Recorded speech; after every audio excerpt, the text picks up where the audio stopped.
નમસ્કાર ખેડૂત મિત્રો, હું ઠાકર કેમિકલમાંથી ધરૈજા વિપુ. આજે આપણે એવા પ્રગતિશીલ ફાર્મરને મળવા આવ્યા છીએ કે જેમને આપણું ROS ટેકનોલોજીથી બનેલું સાઇનજીનો ઉપયોગ કર્યો છે. તો સાઇનજીનો ઉપયોગ કર્યા બાદ તેમને શું શું ફાયદા થયા તે આપણે તે ફાર્મર મિત્ર પાસે જાણશું. તો આપ આપનું નામ જણાવશો? પંચાલા શૈલેષભાઈ જીવાભાઈ, ગામ રાજપડા. શૈલેષભાઈ, જ્યારે તમે આ કપાસના પાકમાં સાઇનજીનો ઉપયોગ નતો કર્યો ત્યારે તમને આ કપાસના પાકમાં શું લાગતું? ટેશન સમાનો કપા હતો. ભીષણ હમાણો કપા હતો, આમ વિકાસ નતો.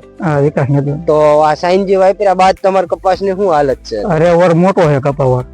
કપાસ મોટો થયો છે. બીજા શું આમ ફાયદા તમને લાગે? ઘણો લાગો ફાયદો મને. આમ ફાલ ફૂલમાં ફાલ ફૂદરામાં ઘણો ફેર છે. ફાલ ફૂદરામાં ફેર. હા. તો તમે આ કેટલા વર્ષથી વાપરો? હા, મેં જે ઓણસ ચાલુ કર્યું.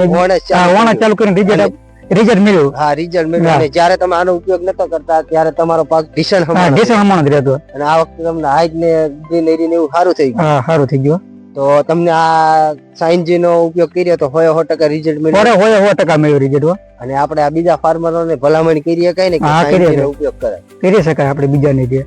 તો ખેડૂત મિત્રો, તમે જોઈ શકો છો કે જેમ આપણા ફાર્મર મિત્ર કહે છે કે તેમને જ્યાં સુધી સાઇનજી નો ઉપયોગ નતા કરતા ત્યાં સુધી પાક એમને ભીષણ હમાણો જ રહેતો. આ વખતે સાઇનજી નો ઉપયોગ કર્યો એટલે તેમનો પાકમાં ફાલ ફૂલ અને વિકાસ પણ સારો છે અને ગ્રીન હેરી સારી છે. તો વિડીયોના માધ્યમથી આપણે બધાને જણાવશું કે સાઇનજી નો અવશ્ય એકરે 3 કિલો લેખે ઉપયોગ કરો અને તમારા પાકમાં આવા પરિણામ મેળવો. ધન્યવાદ.